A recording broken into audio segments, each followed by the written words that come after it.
सोलापूर येथे धम्मचक्र प्रवर्तन दिनाचे औचित्य साधून विविध मंडळांना भीमप्रेमी प्रतिष्ठानच्या वतीने मोफत भगवान गौतम बुद्ध यांच्या मूर्तीचे वाटप करण्यात आले व आदर्श शिक्षक संस्थांना, विविध पत्रकार बांधवांना तसेच बचत गट महिलांना पुरस्कार देऊन गौरवण्यात आले। हा कार्यक्रम जिल्हा सरकारी वकील प्रदीपसिंह राजपूत, श्रीशैल मामा हत्तुरे, अप्पासाहेब लंगोटे, समाज कार्यकर्ते राजू हौशेट्टी, श्रीनिवास बनसोडे, पवनराज पनशेट्टी, अहमदभाई शेख, विजू नागमाडे यांच्या प्रमुख उपस्थितीमध्ये भगवान गौतम बुद्ध यांचे मूर्तीचे वाटप करण्यात आले।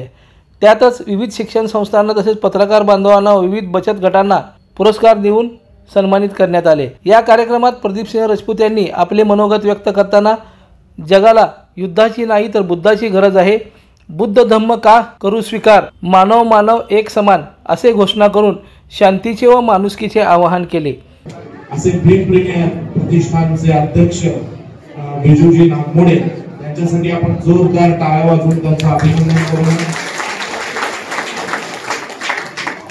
मी बऱ्याच वर्षापासून बघत असतो की समाजामध्ये बरेच समाजाचं काम करणारे लोक बरेच सामाजिक उपक्रम आयोजन करत असतात आणि त्याच्या माध्यमातून समाजसेवा करत असतात, परंतु या ठिकाणी राजूजींनी एक आगळा वेगळा उपक्रम हाती घेऊन भगवान बुद्धांनी या ठिकाणी संपूर्ण जगाला जो शांततेचा संदेश दिला, वयाच्या अवघ्या 29व्या वर्षी भगवान बुद्धांनी या ठिकाणी संन्यास घेतला आणि ज्ञान आणि दुःख काय आहे याची माहिती करून देण्यासाठी सलग अखंडपणे 6 वर्ष तपश्चर्या करून ज्ञानाची प्राप्ती करून घेतली आणि जगाला ज्ञानाचा संदेश दिला।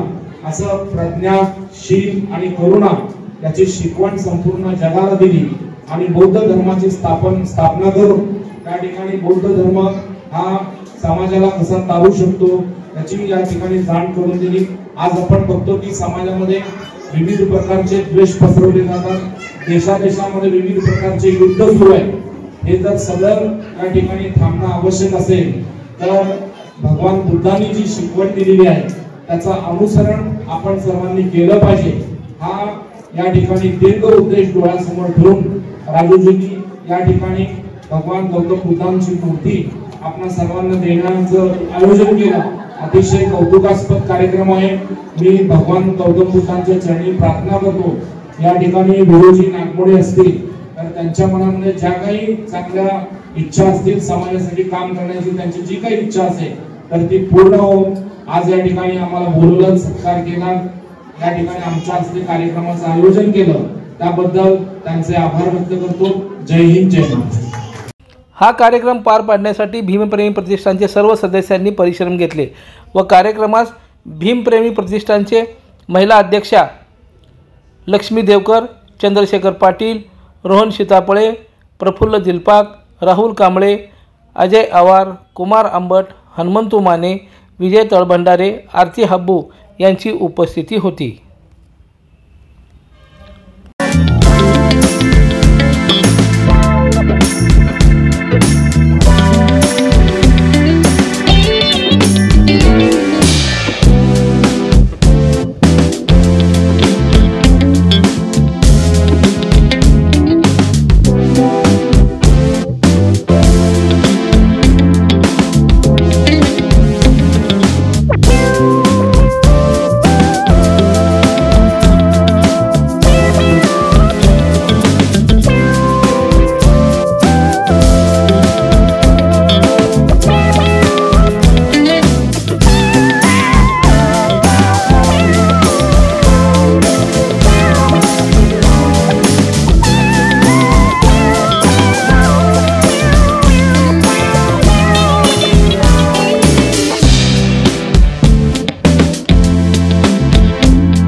मराठी चॅनलला सबस्क्राईब करा, बेल बटनला क्लिक करा व लाईक करायला विसरू नका।